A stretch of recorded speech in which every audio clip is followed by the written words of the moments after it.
कापसाच्या शेतकऱ्याला आव्हान देतो. इथे 12,000 क्विंटल कापूसाचा भाव गेला होता की नव्हता? त्यावेळेस हे जे शर्ट तुम्ही विकत घ्यायला गेलात त्याचा भाव वाढला होता का? नाही. आज पुन्हा असणारा कापसाचा भाव 6.5 7 पर्यंत आलेला आहे.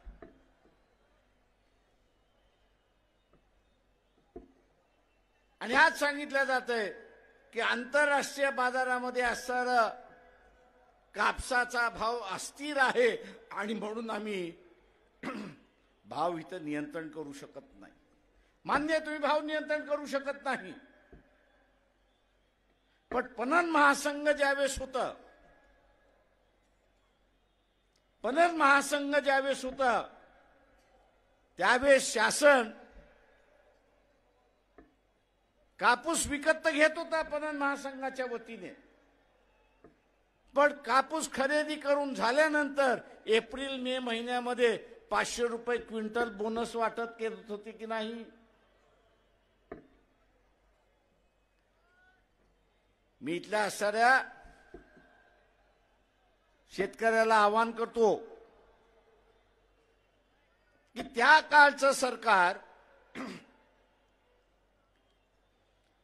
हे जर कापसाच्या शेतकऱ्याला 50 रुपये 500 रुपये क्विंटल हे बोनस देऊ शकत होती तर आज का देऊ शकत नाही? बोनसच्या स्वरूपामध्ये आज तुम्ही का देऊ शकत नाही? सगळ्यात मोठं दानत पाहिजे देण्याची.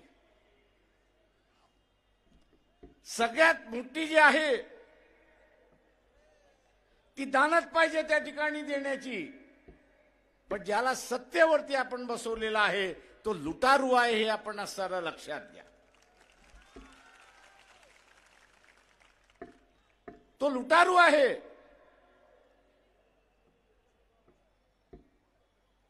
या लुटारूंना नियंत्रण ठेवणारं कोणी नको आहे म्हणून ते आम्हाला म्हण तुम्ही दोनच घ्या.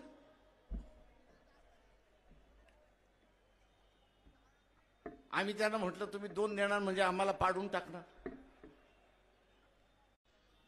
राजकीय पक्ष वाचणं ही आज काळाची गरज आहे.